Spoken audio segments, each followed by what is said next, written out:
apakah ada yang pernah mendengar istilah coffee badging? Istilah ini lagi ngetren banget di dunia perkantoran, terutama di era hybrid working seperti sekarang. Tapi sebenarnya apa sih coffee badging itu? Apakah ini hal yang positif atau justru negatif? Sederhananya, coffee badging adalah kebiasaan karyawan datang ke kantor hanya untuk beberapa saat. Biasanya cukup untuk absen atau clock in, mengambil kopi, berinteraksi singkat dengan rekan kerja, lalu pergi dan melanjutkan pekerjaan di tempat lain, seperti kafe, co-working space, atau bahkan di rumah. Intinya, mereka datang ke kantor dan memenuhi kewajiban kehadiran secara formal tanpa benar-benar bekerja di kantor sepanjang hari. Kenapa sih coffee badging ini semakin populer? Ada beberapa faktor pendorongnya. Yang pertama adalah fleksibilitas dalam bekerja.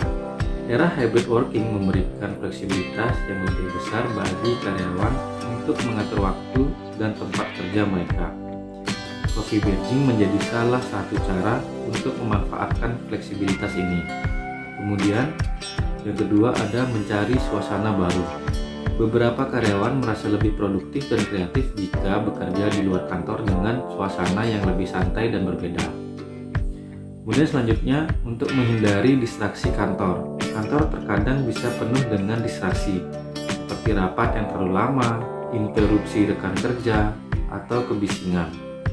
Coffee badging menjadi solusi bagi sebagian orang untuk fokus bekerja di tempat yang lebih tenang. Kemudian selanjutnya, untuk mempertahankan koneksi sosial. Meskipun bekerja secara hybrid, karyawan tetap membutuhkan interaksi sosial dengan rekan kerja. Coffee badging menjadi kesempatan untuk bertemu dan berinteraksi secara singkat. Lalu, apa dampak coffee badging bagi perusahaan dan karyawan? Dampak positifnya, yang pertama, untuk meningkatkan moral karyawan. Fleksibilitas yang ditawarkan coffee badging dapat meningkatkan kepuasan dan moral karyawan. Dan yang kedua adalah untuk meningkatkan kolaborasi. Interaksi singkat di kantor dapat memicu ide-ide baru dan memperkuat hubungan antar rekan kerja. Sedangkan hal negatifnya itu untuk mengurangi kolaborasi dan komunikasi. Jika dilakukan berlebihan, coffee badging justru dapat menghambat kolaborasi dan komunikasi yang efektif antar tim. Yang kedua ada kesulitan pengawasan kinerja. Sulit bagi manajer untuk memantau kinerja karyawan yang sering melakukan coffee badging. Kemudian dampak negatif yang terakhir adalah adanya potensi penyalahgunaan. Adanya potensi karyawan yang menyalahgunakan coffee badging untuk menghindari pekerjaan atau mengurangi jam kerja. Bagaimana cara menghadapi tren coffee badging di tempat kerja? Yang pertama adalah komunikasi yang terbuka.